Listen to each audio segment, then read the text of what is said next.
Conexão Haribo. Lives diárias às 21 horas no Instagram da Haribo Produtora. Os nossos artistas e convidados falam sobre arte, cultura, educação, saúde e espiritualidade, com muita descontração e interatividade. Acesse o nosso Instagram ou o nosso canal no YouTube e venha conectar-se conosco. Conexão Haribo.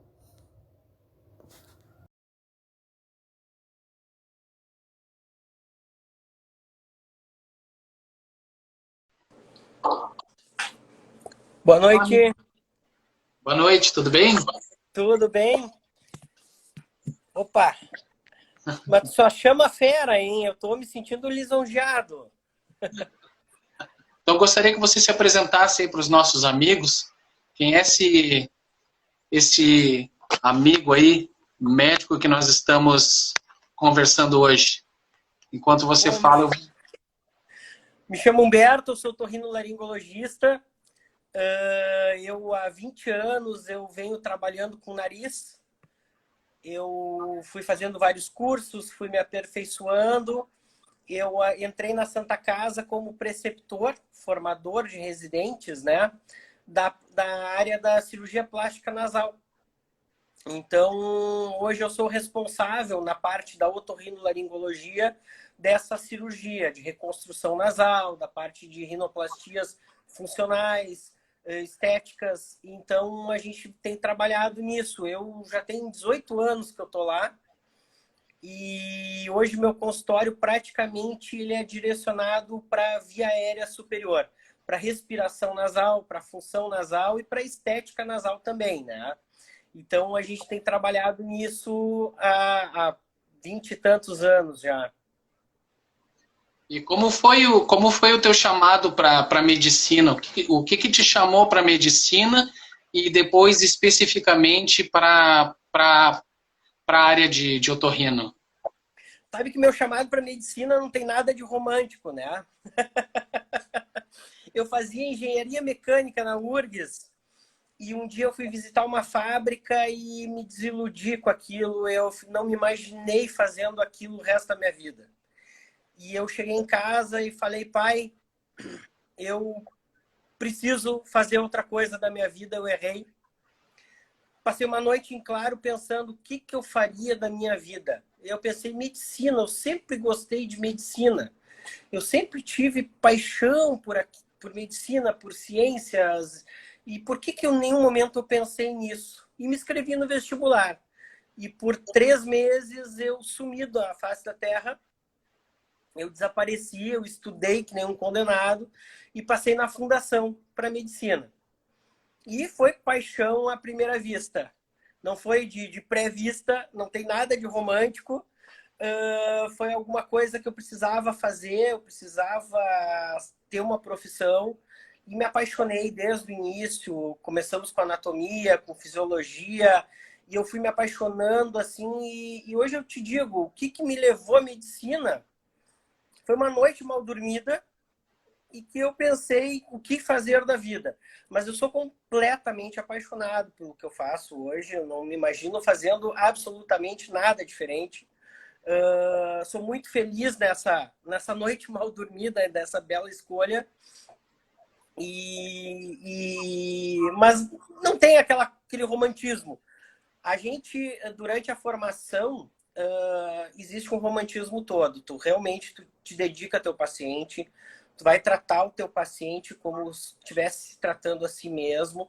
Eu acho que o médico que não tem empatia pelo paciente, que não tenta entender o que ele está passando, ele não deve ser médico, ele deve ser comerciante, ele deve fazer qualquer outra coisa, né? Então, eu não sei se a gente aprende isso durante a faculdade ou se era uma coisa minha, mas eu acho que tu tem que ter empatia, tu tem que se importar bastante pelas pessoas, tu tem que cuidar. Os pacientes não sabem o que tu sabe, mas eles sabem que tu está cuidando deles. E então, isso é muito importante. E para a área de otorrino, para todos os lados, tinha várias oportunidades, né? E por que o otorrino? Otorrino. Eu não me lembro da primeira vez que eu caí num ambulatório de otorrinolaringologia eu, no momento que eu vi aquilo, eu pensei, é isso aqui que eu quero para mim. Eu gostava e já sabia que eu queria nariz. Eu, desde o início, eu já sabia que eu queria esse tipo de cirurgia. Foi indo no ambulatório, foi indo conhecendo os professores, comecei a me relacionar bem com os residentes. Eu, desde o segundo ano de faculdade, eu frequentei a área de otorrino da Santa Casa, né? Que hoje eu me considero prata da casa, eu sou preceptor lá, mas eu tive toda a minha formação lá. E foi paixão à primeira vista. Eu entrei na faculdade querendo ser cirurgião cardíaco. No segundo ano de faculdade, eu já sabia que queria ser otorrino. O Átila aqui está dizendo grande Humberto, baita profissional, santiaguense, baita ser humano santiaguense. Grande Átila! Somos de Santiago. Eu sou de Santiago, eu vim para Porto Alegre, fiz colégio militar. Tive essa felicidade de fazer esse colégio, né? Que me deu toda uma base para passar nesses vestibulares, que são bem concorridos. E o Átila é um grande amigo, um amigo muito querido, santiaguense, também conterrâneo. Aqui também Rosane Cruz, é que eu não consigo ler o nome aqui, mas é Pavidal, deve ser Patrícia, Pamela, não sei, depois ela pode dizer para nós. O doutor Humberto é excelente profissional, Ingrid Santana também, mandando um oi para nós. Olha que legal. O Márcio, um pessoal aqui bem legal. Inclusive tem um primo meu que você operou há muitos anos atrás na Santa Casa, que é o Álvaro, que você fez cirurgia de orelha de abano, que ele tinha, uma questão do queixo também. E O Álvaro, eu me lembro do Álvaro. Como é que tá? Depois eu vou te perguntar como é que tá o Álvaro. O Álvaro saiu outra pessoa, né? Sim, sim, nossa senhora. Ali foi um trabalho, aquele trabalho que fecha tudo, né? Fecha a questão estética, que a pessoa fica feliz, e também a questão que a felicidade dela por dentro, né? De ser. Sim. Então, quando eu falei para ele que eu ia conversar contigo, ele disse: Nossa, eu vou dar um jeito de tentar assistir essa live. Poxa, depois eu quero notícia dele. Bom, aí você, né, apaixonou-se pela área de otorrino. E aí conta para nós como é que foi a tua capacitação até chegar a esse momento, a essa fase da tua vida profissional. Quanto tempo de residência, quantas especializações? Você faz a residência, você termina a residência, faz mais um fellow, né? Faz mais um ano na área específica. Depois disso vem o mestrado e atualmente eu estou criando coragem para o doutorado. Vieram os filhos, a clínica, graças a Deus, é uma clínica muito movimentada, eu tenho bastante trabalho e a tese que eu quero montar para o meu doutorado é uma tese de vida. Então, ela está sendo montada, eu estou coletando esses pacientes no consultório para depois completar. Mas é uma formação que você não para de estudar nunca, né? Principalmente dando aula para residente, eles estão sempre te questionando. Você é a última palavra na solução de um problema do paciente, então você tem que ter essa responsabilidade, então tem que estar sempre muito atualizado e muito estudado, porque lá na Santa Casa a gente atende casos complexos. Então, são casos que em outros hospitais, em outras instituições, não tiveram solução. Nós temos 2 grandes hospitais em Porto Alegre que funcionam dessa maneira. Então, a gente recebe paciente de vários outros estados, de vários outros locais. Então, estudando a vida inteira, fazendo cursos, congressos, fellows, viajando, e aí tu consegue fazer uma formação adequada. Se você não estudar, você para no tempo e você não vai oferecer o melhor para o seu paciente. Isso não adianta. Tem que estar estudando sempre, sempre, sempre, sempre. Até porque os desafios estão sempre aí, né? E realmente no seu caso, né? Vamos falar um pouco então sobre a rinoplastia acabou sendo a tua menina dos olhos, digamos assim, É a minha na tua... menina dos olhos. É meu dia a dia. Tanto a rinoplastia, porque o nariz bonito é o nariz que funciona bem. Então, a gente tem que estudar muito o nariz. O nariz, ele não é um buraquinho que entra o ar. Ele condiciona o ar. Ele aquece, ele filtra, ele umidifica. Ele que condiciona o ar para que teu pulmão possa captar o oxigênio.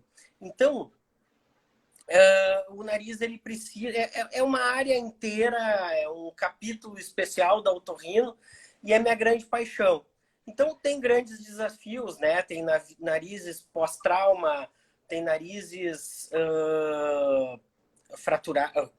fratura pós-trauma, tem narizes congênitos, tem uma série de coisas. Então, hoje, você ser especialista em muitas coisas, você não é especialista em nada. Então, hoje, o nariz, ela é a cirurgia mais delicada, está no meio da nossa face. É uma cirurgia extremamente complexa, até para entender o que o paciente quer, fazer o que o paciente quer, fazer o paciente entender que, às vezes, não vamos conseguir fazer o que ele quer também, né? Então, ela é uma atividade bem ampla, fazendo só o nariz. É muito interessante. Muito, muito interessante. É a minha menina dos olhos. A gente faz outros procedimentos, como fizemos no teu primo, mas o nosso dia a dia, o nosso maior volume é a cirurgia nasal, exatamente. E certamente lá na Santa Casa ou em outro local que você trabalhou, você já deve ter visto coisas assim de pensar, meu Deus, a faculdade não me ensinou, o que eu vou fazer nesse caso? Tu lembra de algum caso assim que tu quase foi embora? A faculdade ela te dá uma base. A vida te ensina as coisas, né? Vários casos a gente tem vontade de ir embora, tem casos bem difíceis, casos bem complexos mesmo. Eu acho que esses casos, os mais complexos, são de usuários de cocaína, são narizes que são destruídos, né? E essas pessoas, elas se reabilitam, mas continuam com o nariz estigmatizado, um nariz... Então, tem alguns casos, e alguns casos de pós-operatórios também, que tiveram insucessos, que a gente, às vezes, a gente se assusta um pouco. A gente se assusta um pouco. Temos que ser realistas, explicar para esse paciente dos resultados limitados que eles terão, né? Eles não terão aquele resultado de uma rinoplastia primária. O que é rinoplastia primária? Aquele paciente que nunca operou e está indo operar pela primeira vez. Esse é o paciente, não vou te dizer mais simples. Tu tem que ter um bom resultado, tu tem que ter uma boa cirurgia nesses pacientes, mas a cirurgia tem tudo para ser mais tranquila. Diferente de narizes destruídos, que você precisa reconstruir.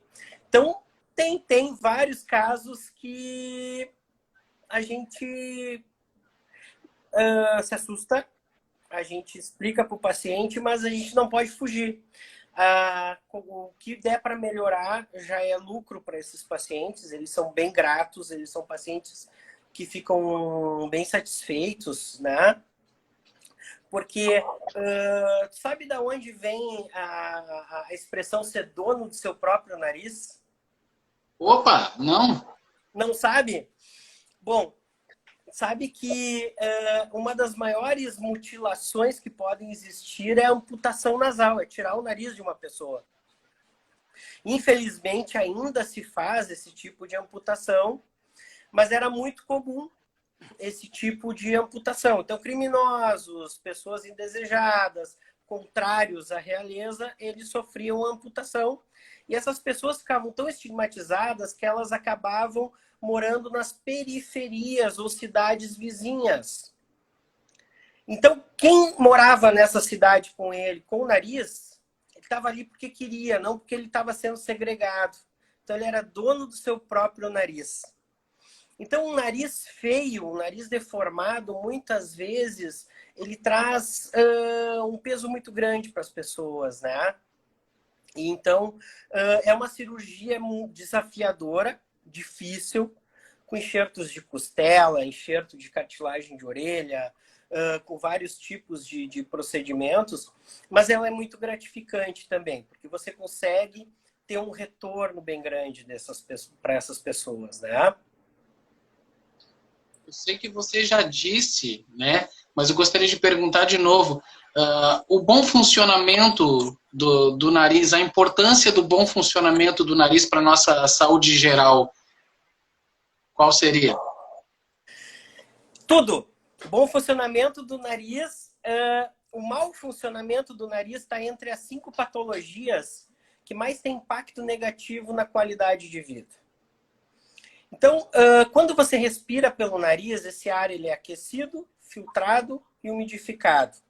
E o teu pulmão, a tua via aérea, ela vai funcionar adequadamente. O teu pulmão vai conseguir captar o oxigênio adequadamente. No momento que você respira pela boca, você está respirando um ar seco, sujo e frio. O que isso vai acontecer? O que isso vai causar a longo prazo? Pigarro, tosse seca, piora de uma asma, né? Não vai causar a asma, mas vai piorar a asma, vai piorar uma bronquite. Esse paciente vai entortar a sua dentição, se for uma criança. Pode alterar o crescimento dessa criança também. Sem falar no sono. Esse sono ele pode ser bem comprometido. Então, se tu tem uma tendência a ronco e apneia, esse ronco e apneia eles vão aumentar com uma respiração bucal. E o adulto, diferente da criança, ele não sabe muitas vezes que ele respira mal. Por quê? Porque ele dorme de boca aberta e durante o dia ele respira pelo nariz. Então, a criança, quando tem obstrução nasal, geralmente é o dia e a noite. O adulto, geralmente, mais frequentemente à noite.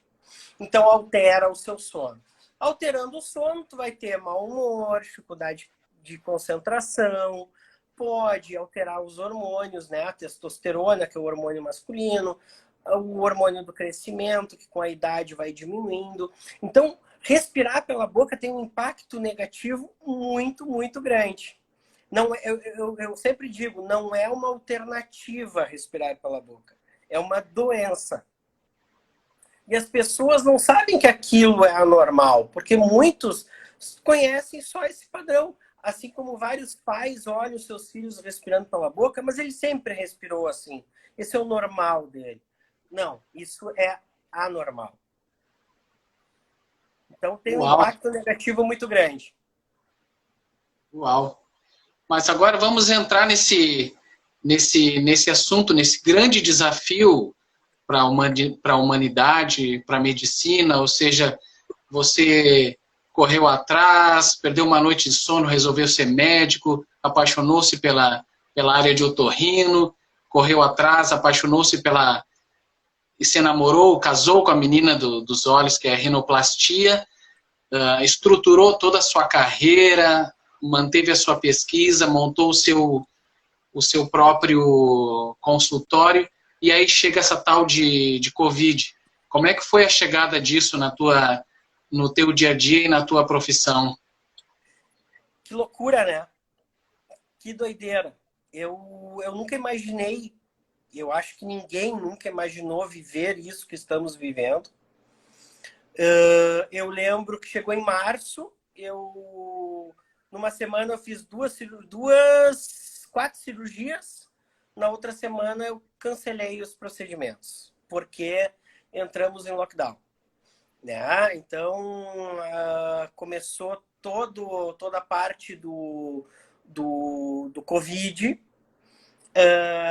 A gente brinca no meio médico, só sei que nada sei. Todo dia é uma descoberta, uma quase descoberta, e que a outra semana já não vale mais nada. Então, se existir algum expert em Covid e que te passe todas as informações com certeza, a gente já sabe que não é verdade, né? Então, hoje, a última vez que eu vi, parece que tinha 20 mil artigos já sobre Covid, mas todos com poder estatístico, todo com um modelamento, uma estrutura de artigo muito de relatos de caso. E esses relatos de caso têm mudado muito de população para população, de país para país também. Mas impactou muito a clínica, por segurança aos pacientes. Eu sou responsável pelos meus pacientes, por segurança, até que eu tivesse um entendimento de como eu teria um atendimento seguro, nós fechamos a clínica por um mês. Fechamos mesmo tendo uma abertura por parte do governo, que o serviço médico era essencial e poderia seguir. Nós fechamos o atendimento, na verdade, por 5 semanas.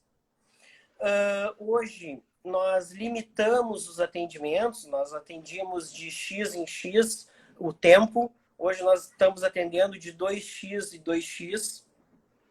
O que eu tenho visto muitos pacientes assustados me mandando mensagem porque estão com as suas rinites, suas sinusites descompensadas e estão com medo de consultar. Porém, as cirurgias, ela entrou por um caminho contrário. Os pacientes estão querendo operar, com medo, querendo operar, mas querendo aproveitar a quarentena. Então, a gente tem toda a segurança. A gente faz teste 2 dias antes. Esses pacientes têm que ser isolados. Pacientes que não permanecem no hospital. Não tem contato com nenhuma área de emergência. O bloco ele tem que ser bem isolado da onde se atende emergência e casos de Covid. Então, a gente está tomando toda a segurança, está tendo todo o cuidado possível. Mas isso veio mudar muito, muito, muito, muito. O atendimento diminuiu, as pessoas estão com medo de consultar. E estão se falando já que o número de tumores não diagnosticados nessa fase, né, vão superar em muito o número de casos de Covid. Tumores que poderiam ser tratáveis, não serão tratáveis, ou terão mais dificuldade de tratar, por medo dos pacientes de consultarem, de procurarem ajuda. Então, agora entramos na área vermelha novamente. Já fecharam o comércio. Existem coisas que eu não consigo entender, né? Eles fecham o comércio com lojas vazias, mas diminuem o número de ônibus na capital, né? Então, passam para o empresário uma responsabilidade, mas o Estado, o município, não cumpre o que deveria fazer. Ele diminui o número de ônibus e então tu vê um Transurb lotado, tu vê os ônibus lotados. Então, existe uma grande incoerência. Eu acho que até o poder público está bem perdido. Está bem perdido. E a maneira mais simples de ir para a mídia é fazendo lockdown. Não sou contra o lockdown. Não sou contra. Eu acho que o afastamento social é importante. Se tu me visse atendendo, tu se assustaria. Eu pareço um astronauta, porque eu me protejo e é uma maneira de proteger os meus pacientes também. Hoje fiz teste novamente para ter certeza que não estou com Covid. Eu me testo em laboratórios, mas me testo frequentemente. Não sou contra o isolamento, eu acho que a gente tem que achatar a curva, mas existe muita incoerência, existe muita ignorância ainda sobre o assunto. Eu acho que estamos longe, longe, longe, longe de um fim dessa epidemia. Estamos bem distantes. Como você falou, né? Eu adorei essa citação ao Sócrates, né? Só sei que nada sei, né?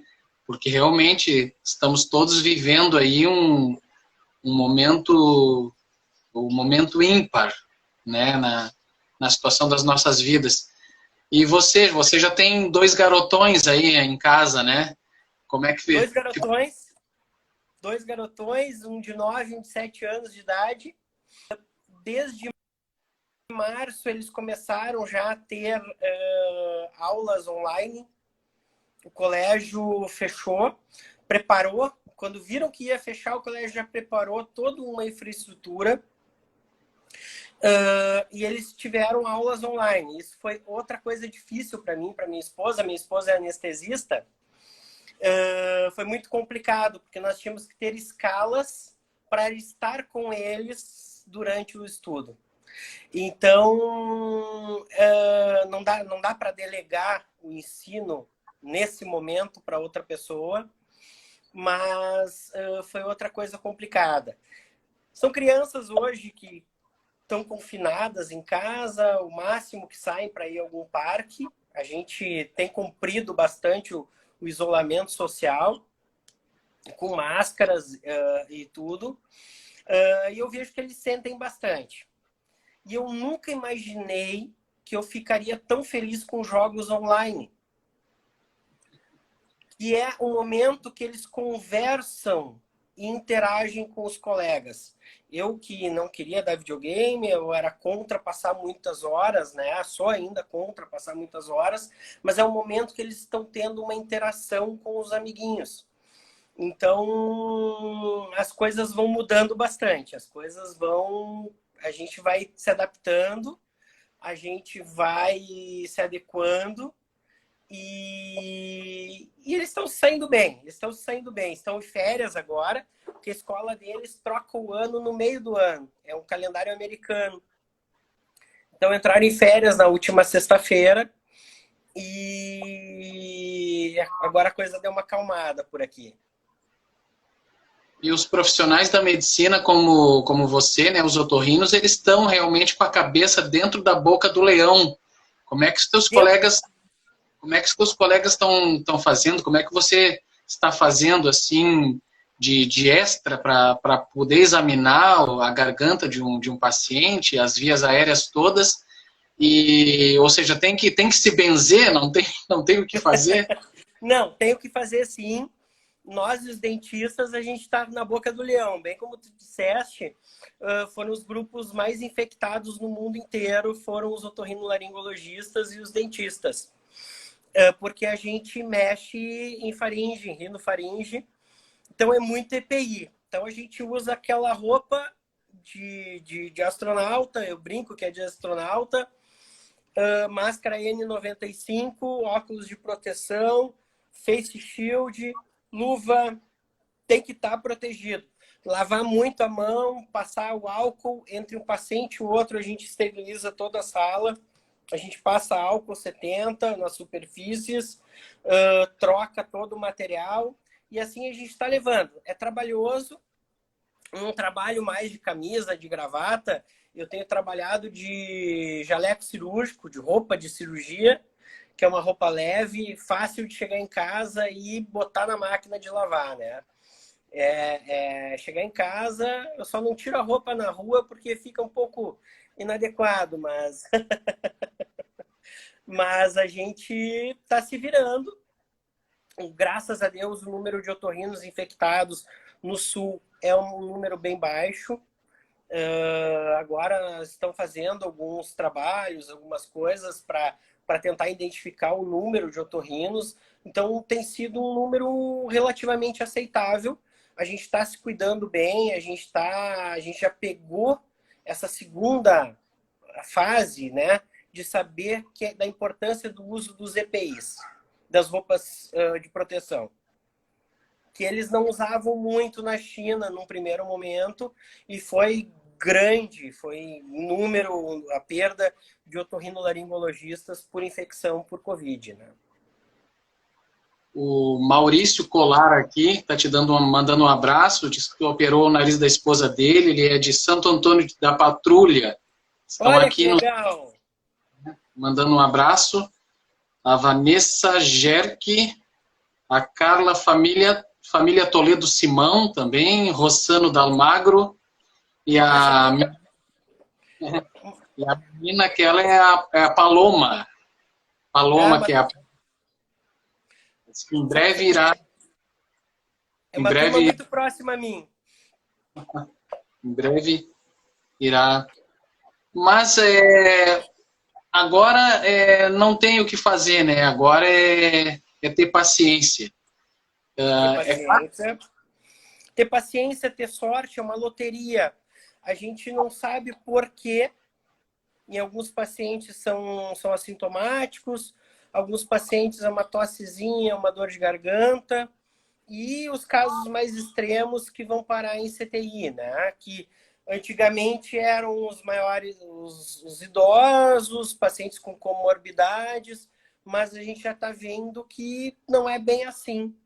Alguns pacientes jovens vieram a sucumbir com essa doença, então, graças a Deus, é um número bem menor, mas eu acho, infelizmente, como nós somos um país continental, seguindo o número de mortes dos outros países, nós teremos bastantes. Porque nós temos que pensar na proporção, nós temos que pensar no número de mortes por milhão, nós estamos em 250 mortes por milhão, é bem mais baixo que Bélgica, que Reino Unido, bem mais baixo que Itália, que Espanha, mas somos um país continental. Se a gente pegar por número absoluto, nós vamos ter um número bem grande, infelizmente. E, fora isso, temos que nos cuidar. Existe algum cuidado especial, além de todos os que a gente está sendo, felizmente, né? Tem as fake news, mas felizmente as informações básicas estão chegando a toda a população, né? Aquelas informações básicas para você se prevenir. E com a chegada do inverno, tem algum cuidado específico, além de todas as recomendações? Sim, sim. O frio, a umidade, eles podem alterar nosso sistema imunológico. A gente pode ficar mais suscetível. Sem falar que no inverno nós ficamos mais confinados. Então, a ventilação dos ambientes, elas diminuem bastante. As janelas, elas estão fechadas, a ventilação vai diminuir bastante. Então, o que a dica? Estar bem alimentado, estar bem agasalhado. O gaúcho, ele não se agasalha bem. A gente usa o mesmo tênis que a gente usa no verão, a gente usa num dia de 5 graus centígrados, né? A mesma calça jeans que a gente usa no verão, a gente está usando no inverno. A gente não usa lã, a gente não usa uma roupa quente. Então, se agasalhar bem, usar a máscara. Existem muitas máscaras de pano que não são muito efetivas, mas é melhor do que nada, né? Estar bem alimentado. Estar bem alimentado não é o número de calorias que a gente come, é a qualidade do que a gente ingere. Então, caprichar nos aminoácidos, caprichar na proteína, evitar o contato, usar o álcool gel, aceitar no supermercado que eles passem o álcool gel no teu carrinho. Durante o trajeto do supermercado tem vários pontos com álcool gel, reforça aquele álcool gel. Não levar a mão ao rosto é importante. Então, eu brinco com as pessoas, a gente tem que ser um tanto quanto neurótico nessa época, não adianta. Não adianta, tem que ser, porque o contágio não é um vírus tão agressivo no quesito contágio, mas ele está aí, ele está pegando, e lavar as mãos, usar o álcool gel, cuidar com o que veste, tá bem agasalhado, não passar frio e evitar aglomerações, né? Você vai na Beira-Rio, ali no... Como é que chama? No gasômetro? É assombrosa a quantidade de pessoas. As pessoas não estão respeitando, né? As pessoas não estão respeitando. O centro, eu tive que buscar uma coisa no centro, eu me assustei a quantidade de famílias com crianças passeando. Eles não estavam indo num estabelecimento, eles não estavam fazendo alguma coisa, indo e voltando. Eles estavam passeando. Então, eu acho que não é hora para isso. Eu acho que tem que ter cuidado, principalmente com os idosos, tem que respeitar. A gente morre de saudade dos familiares, mas tem que respeitar o isolamento deles. É muito importante também. Você, como médico que passa 12, 16 horas dentro de um hospital e estudando medicina, tu gosta de assistir seriado médico? Não costumo assistir. Até quando tu me fez a pergunta, eu fiquei pensando qual foi o último seriado que eu assisti, eu não me lembro. Eu acabo não assistindo muito. Eu acho que chega de medicina que a gente já passa, né? Mas existem alguns seriados muito bem orientados. Eu acho que eles têm uma equipe, uma produção muito boa. Existem algumas novelas, existem alguns programas que é triste o que acontece. Tu fica nervoso Eu acho que contrata um médico, né? Contrata alguém para te dar uma assessoria, para fazer uma coisa, mas ao mesmo tempo tu não pode falar com uma linguagem científica para um grande público. Então, mas não assisto, acabo não tendo essa. Eu gosto muito de seriado europeu, principalmente aqueles seriados noruegueses, aquela coisa mais sombria de assassinato, alguma coisa do gênero, do que o seriado médico. Tem alguma coisa nessa conversa, nessa temática que eu propus, que eu não te perguntei e você gostaria de falar? Não, eu acho que tá muito legal. Acho que a gente conversou bastante. Eu te agradeço pela oportunidade aí. Poxa, foi muito bom, assim. Tô até saudosista depois, né? E te dar parabéns pelo teu trabalho, que eu acho muito interessante. Vi a turma da semana passada e a turma dessa semana que vem falar. Tô lisonjeado. Um pessoal legal. E muito faceiro, porque muita gente conhecida entrou na nossa live aí. Gostei bastante. Eu acho que foi bem diversificado. Cada um grande abraço a todos e que a gente tenha muita fé, a gente vai passar por essa, não vai ser fácil, a gente vai retomar nossas vidas, eu acho que nós vamos voltar melhores do que nós somos, eu acho que a gente vai largar muita futilidade aí pelo caminho, por esse caminho árduo aí que a gente está passando e se cuidem. Se cuidem bastante, vale a pena se cuidar, não negligenciem o vírus. Eu acho que chega, né? Deu. Te agradeço, um grande abraço. Muito feliz aqui de estar contigo virtualmente, que seja. Um grande abraço na família, nos meninos. E um grande axé, passe, terço, oração aí para ti e todos os demais amigos da área médica que estão aí nesse campo, nessa linha de frente. Para ti grande também faltou o namastê.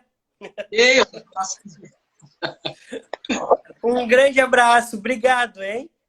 Ok, boa noite. Grande abraço. Abraço. Tchau, tchau. Conexão Haribo. Lives diárias às 21 horas no Instagram da Haribo Produtora. Os nossos artistas e convidados falam sobre arte, cultura, educação, saúde e espiritualidade, com muita descontração e interatividade. Acesse o nosso Instagram ou o nosso canal no YouTube e venha conectar-se conosco. Conexão Haribo.